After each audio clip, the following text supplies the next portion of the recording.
Hello everyone, and welcome again to another Teacher Joseph podcast. Well, I'm outside today. I'm going to meet some friends, and I'll be describing exactly what I'm looking at as I walk through the streets of Glasgow. That's a city in the northern part of the UK.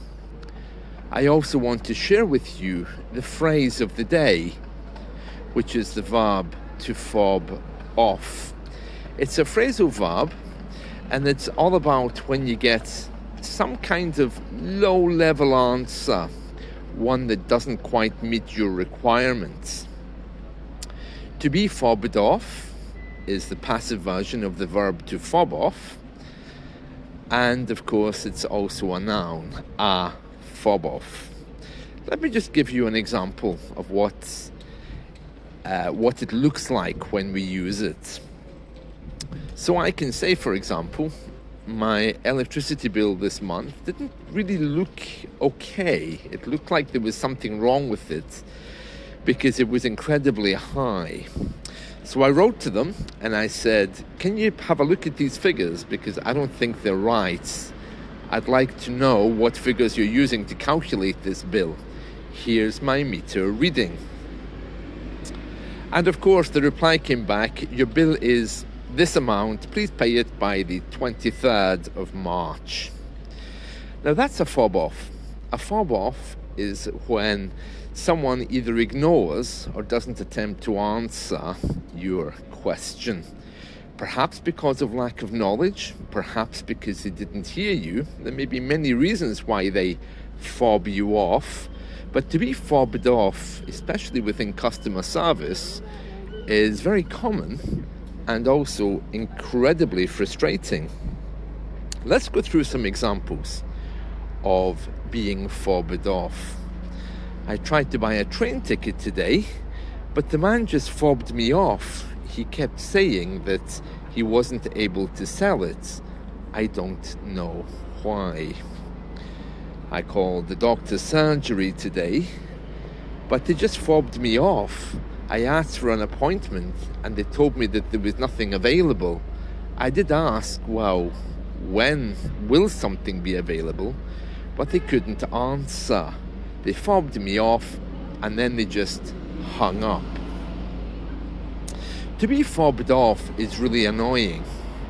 Perhaps if you work for a call center, you can say, my job isn't really to answer questions. I just fob people off, to use it in the active way. Let me give you just a couple more examples. I went to a shop and I asked if I could buy a pair of shoes in my size, which is size 8. The man appeared with a pair which were too small. And I asked him twice, are you sure these are the correct size? But he just fobbed me off.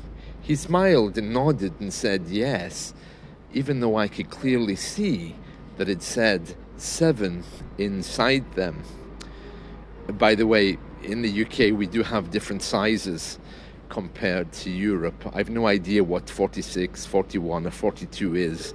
We use sizes between 4, and I think they go all the way up to 15 or 16. Okay, so that's to fob off. To be fobbed off when you're given a low-level answer or an answer that doesn't suit and it looks like they haven't heard your question or they've ignored your question. Customer services are expert at this. They can fob you off in a way that sounds plausible, that just means believable, but yet doesn't answer your question. And I'm sure we've all been in that situation.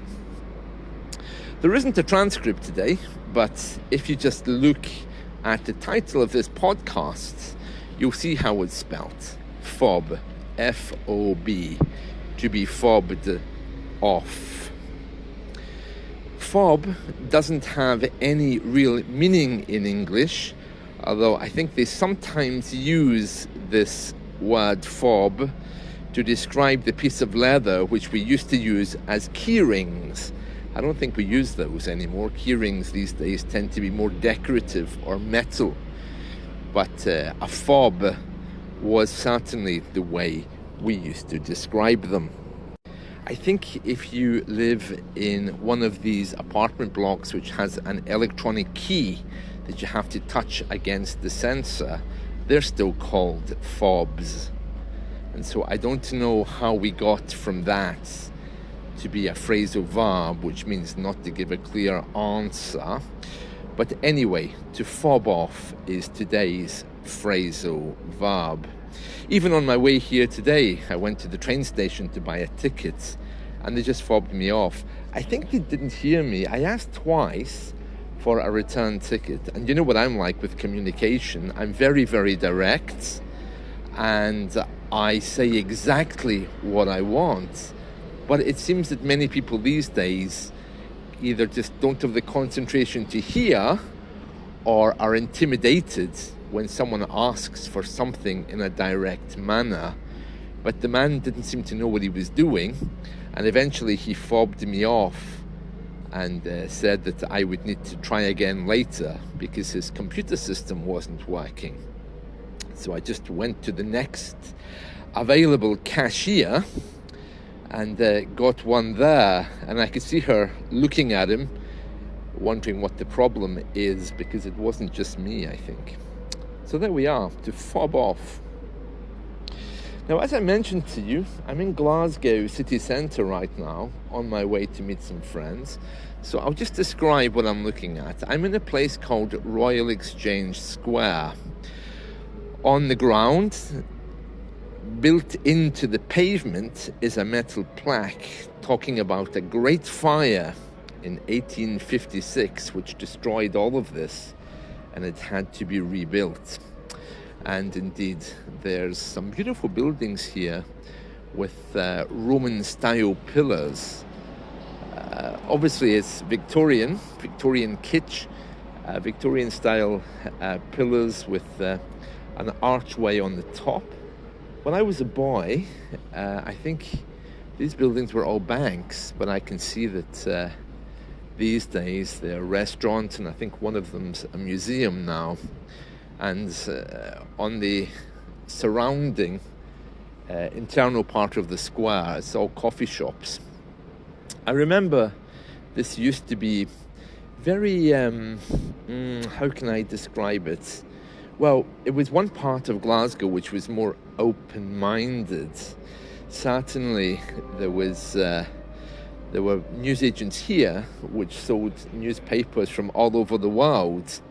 There was also an oyster bar, things which were not typically British, but they've all gone now and have been replaced with Starbucks and other restaurants which are names I've never heard of before. The original setting of these buildings, with the Victorian windows and the beautiful pillars, are all still there. I think they're all protected by the law, so they can't actually knock them down. And then directly ahead of me, there's an art studio, and that's been there for generations, I think. A large new office block slightly to my left as well. So everything here is changing. And there was once a religious shop here selling Christian books and things, and that's been replaced with a second-hand bookshop. Moving on, there's some upper-class clothes shops within the square as well. I don't think I'd be able to afford to shop in there. Looks a little bit expensive. And at the front of the square, there's, of course, a man sitting on a horse, and someone's put a traffic cone on the head of this person, which is quite common around here. No one really understands how they actually get up there to put that traffic cone on, but they do. And there's a traffic cone on the head of the horse and on the head of the soldier. I'm just trying to see if there's any names on this thing. Oh yes, it's a Duke of Wellington. Someone's put a red cushion up there as well, which is quite funny. Many people rushing because today The Chinese New Year celebrations are taking place just around the corner from here in George Square. So that'll be a big event for somebody. I'm not going there today, but last year they were very successful, as I recall. Buses and trains whizzing past because there's a train station close by, and there's also a lovely little hotel, travel lodge, and some coffee shops there on the main Queen Street, which faces Royal Exchange Square. So all in all, a mixture of old and new. Very beautiful, very grey still, but then again, buildings here tend to be like that. They were all built in a very kind of grey way, which matches the sky and of course the concrete on the floor. But things are changing, thankfully.